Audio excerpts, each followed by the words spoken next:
नमस्कार। आइए आज के इस दिलचस्प विश्लेषण की शुरुआत करते हैं। आज हम सिर्फ किसी आम मौसम की बात नहीं कर रहे हैं। हम बात कर रहे हैं एक बेहद विशाल और पूरी तरह से सूरज की रोशनी यानी सोलर पावर से चलने वाले एक शानदार रिसाइकिल इंजन की। जी हाँ, बारिश। पानी का एक ऐसा जादुई सफर जो जमीन से शुरू होकर आसमान तक जाता है और फिर वापस लौट आता है। ये वो इंजन है जो हमारे पूरे ग्रह को जिंदा रखता है। अब अक्सर मन में एक सवाल जरूर उठता है कि आखिर ये बारिश आती कहाँ से है। आसमान से पानी की बूंदों का टपकना कोई जादू टोना नहीं है। इसके पीछे एक बहुत ही तार्किक और कह सकते हैं कि एक शानदार वैज्ञानिक प्रक्रिया काम कर रही है। असल में ये हमारे ग्रह के मौसम को कंट्रोल करने वाले एक बहुत बड़े सिस्टम का सिर्फ एक छोटा सा हिस्सा है। तो इस पूरी यात्रा को अच्छे से समझने के लिए हमने आज की इस चर्चा को 4 बहुत ही आसान हिस्सों में बांटा है।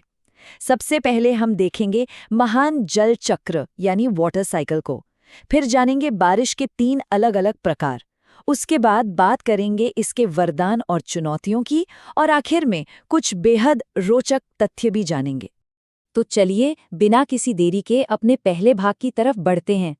महान जल चक्र यानी प्रकृति का अपना इंजन। ये जल चक्र ना एक बहुत ही पुरानी और लगातार चलने वाली यात्रा है। जरा सोचिए, पानी की एक अकेली बूंद समंदर से आसमान तक का सफर तय करती है और फिर वापस आ जाती है।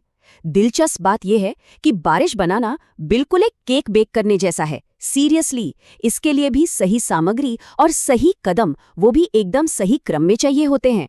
ये कुल 5 चरणों में होता है। पहला है वाष्पीकरण, जहां सूरज की भयंकर गर्मी पानी को एक अदृश्य गैस यानी जल वाष्प में बदल देती है। इसके बाद आता है संघनन, जहां ये गर्म हवा ऊपर जाकर ठंडी हो जाती है और वापस छोटी छोटी बूंदों में बदलकर बादल का रूप ले लेती है। फिर संतृप्ति, वर्षण और आखिर में संचयन। है ना बिल्कुल स्टेप बाय स्टेप रेसिपी। अब यहाँ वाष्पीकरण के ही एक बहुत ही खास हिस्से को समझना जरूरी है, जिसे वाष्पोत्सर्जन या ट्रांसपिरेशन कहते हैं। ये जानकर सच में हैरानी होती है कि पेड़ और पौधे अपनी पत्तियों से लगातार जल वाष्प हवा में छोड़ते रहते हैं। मतलब एक तरह से देखा जाए तो पेड़ खुद उस बारिश को बनाने में मदद कर रहे हैं जिसकी उन्हें खुद को जिंदा रहने के लिए सबसे ज्यादा जरूरत है। प्रकृति का हर हिस्सा एक दूसरे से कैसे जुड़ा हुआ है, ये उसका एक परफेक्ट उदाहरण है। चलिए अब इस चक्र के तीसरे और चौथे चरण पर आते हैं। बादलों को ना बस एक बड़े से स्पंज की तरह समझकर देखिए।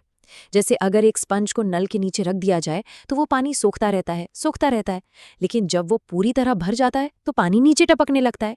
बिल्कुल यही बादलों के साथ होता है। जब वे संतृप्त यानी पूरी तरह सैचुरेटेड हो जाते हैं तो भारी होकर पानी छोड़ देते हैं। इसे ही हम वर्षण या प्रेसिपिटेशन कहते हैं। अब तापमान कैसा है उसके हिसाब से ये पानी बारिश, बर्फ या ओले के रूप में जमीन पर गिरता है, और फिर अंत में ये सारा पानी नदियों और जमीन के अंदर भूजल के रूप में इकट्ठा हो जाता है, ताकि ये पूरा का पूरा चक्र फिर से शुरू हो सके। अब बढ़ते हैं हमारे दूसरे भाग की ओर, बारिश के 3 प्रकार और भौगोलिक विविधताएं।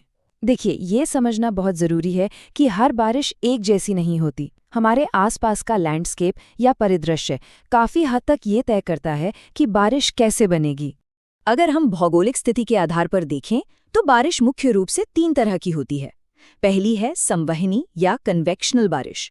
ये तब होती है जब जमीन बहुत तेजी से गर्म होती है और हवा एकदम से ऊपर उठकर भारी बारिश लाती है। भारत जैसी उष्णकटिबंधीय या ट्रॉपिकल जगहों पर यह बहुत आम है। दूसरी है पर्वतीय या ओरोग्राफिक बारिश। इसमें समंदर की नम हवा पहाड़ों से टकराकर ऊपर उठने को मजबूर हो जाती है। इसका नतीजा ये होता है कि पहाड़ के सामने वाले हिस्से पर तो झमाझम बारिश होती है, लेकिन दूसरी तरफ का हिस्सा बिल्कुल सूखा रह जाता है। मौसम इसका बेहतरीन उदाहरण है। और तीसरी है चक्रवाती यानी फ्रंटल बारिश। ये तब होती है जब गर्म नम हवा ठंडी सूखी हवा से टकराती है। यूके और यूरोप जैसी जगहों पर जो हल्की लेकिन लगातार होने वाली बारिश होती है, वो इसी का नतीजा है। अब रुक करते हैं हमारे तीसरे भाग का, वरदान और गंभीर चुनौतियां, एक बहुत ही नाजुक संतुलन। ये हिस्सा थोड़ा गंभीर है क्योंकि इसका सीधा असर हमारे और प्रकृति के अस्तित्व पर पड़ता है। इसमें कोई शक नहीं कि बारिश प्रकृति का एक बहुत बड़ा आशीर्वाद है। पूरी दुनिया की खेती इसी पर टिकी है। हमारे पीने के पानी के स्रोत इसी से भरते हैं, यहाँ तक कि ये हवा से धूल और प्रदूषण को भी पूरी तरह धो देती है। अच्छा, क्या कभी सूखी मिट्टी पर बारिश की पहली बूंदों के गिरने से आने वाली उस सौंधी मीठी महक पर ध्यान दिया है? उसे विज्ञान की भाषा में पेट्रिकोर कहते हैं। ये महक सिर्फ अच्छी ही नहीं लगती, बल्कि इस बात का इशारा भी है कि हवा अब पूरी तरह से साफ और ताज़ी हो चुकी है। लेकिन जरा सोचिए, अगर बारिश का ये नाजुक संतुलन बिगड़ जाए तो नतीजे कितने भयानक हो सकते हैं। एक तरफ बाढ़ है। जब हद से ज्यादा बारिश होती है तो नदियां उफान पर आ जाती हैं, पूरे के पूरे शहर डूब जाते हैं और फसलें तबाह हो जाती हैं। वहीं दूसरी तरफ सूखा है। जब लंबे समय तक बारिश नहीं होती तो धरती में दरारें पड़ जाती हैं, फसलें सूख जाती हैं और पानी और खाने का भयंकर संकट खड़ा हो जाता है। ये दोनों स्थितियां हमें बताती हैं कि कमजोर समुदायों के लिए इस जल चक्र का संतुलन बना रहना कितना ज्यादा जरूरी है। अब इन प्राकृतिक असंतुलनों के अलावा हमारी खुद की पैदा की हुई एक आधुनिक समस्या भी है, एसिड रेन यानी अम्लीय वर्षा।